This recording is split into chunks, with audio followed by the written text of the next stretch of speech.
లాగా కనిపించడం నిజంగా చాలా సంతోషంగా ఉంది. కడుపు నిండినంత ఆనందంగా ఉంది.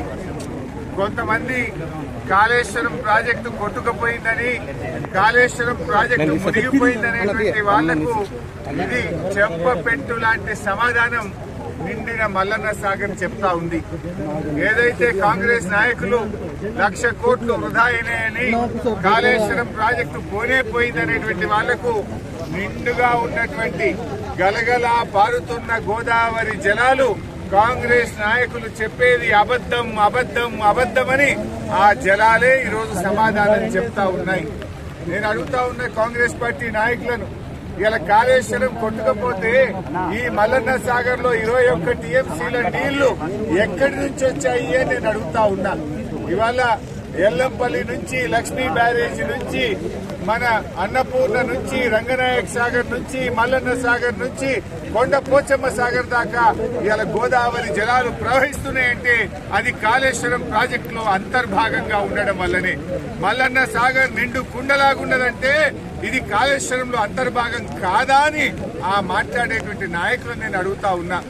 ఇవాళ ఈ మల్లన్న సాగర్ నుంచి ఈ కాళేశ్వరం కింద పండే ప్రతి పంట మీద కేసీఆర్ పేరుంటది, ప్రతి రైతు గుండెలో కేసీఆర్ పేరు నిలబడి ఉంటది అని చెప్పి మనవి చేస్తా ఉన్నా. ఇప్పటికైనా ఆ కాంగ్రెస్ నాయకులు కాళేశ్వరం కొట్టుకుపోయిందనే మూర్ఖపు మాటలు మానుకోవాలని నేను వారికి హితవు కలుగుతా ఉన్నా. ఇలా ఈ నీళ్లు వస్తున్నాయి, గోదావరి జలాలు ఆ కాళేశ్వరం ప్రాజెక్టులో అంతర్భాగం కాదా? కేసీఆర్ కట్టించినటువంటి అన్నపూర్ణ, రంగనాయక్ సాగర్, మల్లన్న సాగర్, కొండపోచమ్మ సాగర్ ఇవన్నీ కాళేశ్వరంలో అంతర్భాగం కాదా?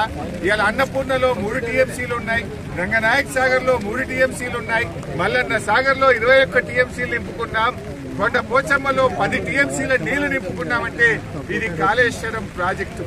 నిజంగా చాలా చాలా సంతోషంగా ఉంది.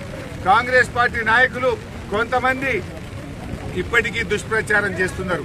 కాంగ్రెస్ అంతా డైవర్షన్ పాలిటిక్స్, మాదేమో రైతులకు నీళ్లు ఇవ్వాలనేటువంటి తపన, మాది వాటర్ డైవర్షన్ అయితే కాంగ్రెస్ దేమో డైవర్షన్ పాలిటిక్స్, అటెన్షన్ డైవర్షన్ చేసేటువంటి ప్రయత్నం కాంగ్రెస్ పార్టీ నాయకులు చేస్తున్నారు. బట్ ఈరోజు ప్రజలకు సజీవ సాక్ష్యం కదా, ఇంతకంటే సాక్ష్యం ఏం కావాలి? కాళేశ్వరం కొట్టుకుపోయిందనేటువంటి మూర్ఖులకు 21 టీఎంసీలతో సముద్రాన్ని తలపించే ఈ మల్లన్న సాగరే ఒక సజీవ సాక్ష్యం. ఇంతకంటే ఇంకొక సాక్ష్యం ఉండదు. ఇప్పటికైనా కాంగ్రెస్ నాయకులు మీరు కూడా వచ్చింత పసుపు కుంకుమ వేసి కొబ్బరికాయ కొట్టే మీ పాపాలు తొలగిపోతాయి.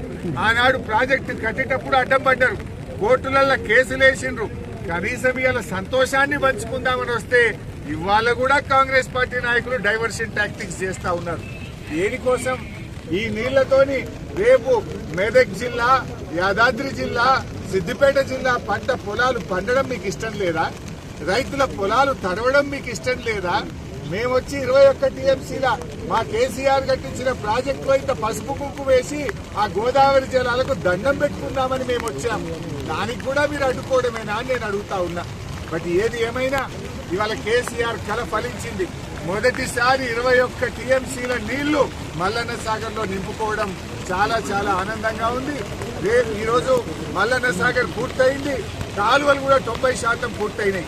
కాంగ్రెస్ పార్టీ నాయకులు ఆ మిగతా 10% పిల్ల కాలువలు, పంట కాలువలను భూమి సేకరించి వెంటనే పూర్తి చేయాలని చెప్పి మేము ప్రభుత్వాన్ని కోరుతా ఉన్నాం.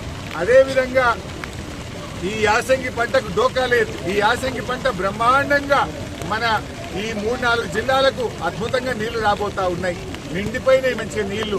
అదేవిధంగా రేవంత్ రెడ్డి గారు హైదరాబాద్ కు మంచి నీళ్లు తీసుకుపోతా, మూసీకి నీళ్లు తీసుకుపోతా అంటుండు. దానికి కూడా కేసీఆర్ కట్టించిన కాళేశ్వరమే కదా దిక్కు, దానికి కూడా మల్లన్న సాగరే కదా దిక్కు. ఇవాళ రేవంత్ రెడ్డి గారు ఈ మల్లన్న సాగర్ నుంచి గోదావరి నీళ్లు తీసుకుపోయి మూసీని శుభ్రం చేస్తా అంటుండు, హైదరాబాద్ ప్రజలకు మంచి నీళ్లు ఇస్తా అంటుండు. సంతోషమే, కానీ అది ఎట్లా సాధ్యమైంది? కాళేశ్వరం వల్ల సాధ్యమైంది. కేసీఆర్ కట్టించిన మల్లన్న సాగర్ వల్ల అనేది సాధ్యమైందనే విషయాన్ని ఇవాళ మీరు గుర్తుపెట్టుకోవాల్సిన అవసరం. ఎన్నికల ముందు అబద్దాలు ప్రచారం చేసిండ్రు, 1,00,000 కోట్లు వృధా అయినాయి, కాళేశ్వరం కొట్టుకుపోయిందని మాట్లాడిండ్రు. ఖర్చు అయిందే 93 లక్షల కోట్లు, 93,000 కోట్లు. కానీ 1,00,000 కోట్లు పోయిందని, మొత్తం అవినీతి జరిగిందని మాట్లాడిండ్రు. మరి ఖర్చు అయిందే 93,000 కోట్లు అయితే 1,00,000 కోట్ల అవినీతి జరుగుతుందా? మరి మొత్తం కాళేశ్వరం కొట్టుకపోతే సముద్రాన్ని తలపించే ఈ మల్లన్న సాగరు ఎక్కడికెళ్ళి వచ్చింది అని అడుగుతా ఉన్నా. ఇప్పటికైనా అట్లా మాట్లాడే వాళ్ళు వచ్చి ఒక్కసారి మల్లన్న సాగర్ ను చూడండి, కొండ పోచమ్మను చూడండి, రంగనాయక్ సాగర్ ను చూడండి. ఇవన్నీ కాళేశ్వరంలో అంతర్భాగం కాదా అని నేను అడుగుతా ఉన్నా. పోయినసారి ఆగస్టు నెలలోనే చేప పిల్లలు వేసాం. ఇవాళ సెప్టెంబర్ 20 తారీఖు వచ్చిన ఈ ప్రభుత్వం ఇప్పటి వరకు చేప పిల్లలు వేయడం లేదు. మత్స్యకారులు, మా ముదిరాజులు, మా బెస్త కమ్యూనిటీ వాళ్ళు ఆ చేపలతో బ్రహ్మాండంగా జీవిస్తా ఉన్నారు. కేసీఆర్ పుణ్యమాని చెరువులు మంచిగైనాయి. చెరువులను ప్రాజెక్టులతో అనుసంధానం చేసిండు కేసీఆర్. కాలం కాకపోయినా ప్రాజెక్టుతో చెరువులు నింపుకునే అవకాశాన్ని కేసీఆర్ ఇచ్చారు. ఇవాళ అన్ని చెరువులు నిండు కుండల్లాగున్నాయి. ఇంకెప్పుడు చేప పిల్లలు వేస్తారు? ఆగస్టులో వేయాల్సిన చేప పిల్లలు సెప్టెంబర్ 20 తారీఖు వచ్చినా ఇవ్వకపోతుంది. ఇప్పటికైనా ప్రభుత్వం వెంటనే అన్ని చెరువుల్లో, ప్రాజెక్టుల్లో చేపలు, రొయ్యలు వేసి ముదిరాజులకు, బెస్త కులస్తులందరికీ కూడా ఉపాధి కల్పే విధంగా వెంటనే చర్యలు తీసుకోవాలని నేను ప్రభుత్వాన్ని డిమాండ్ చేస్తున్నాను.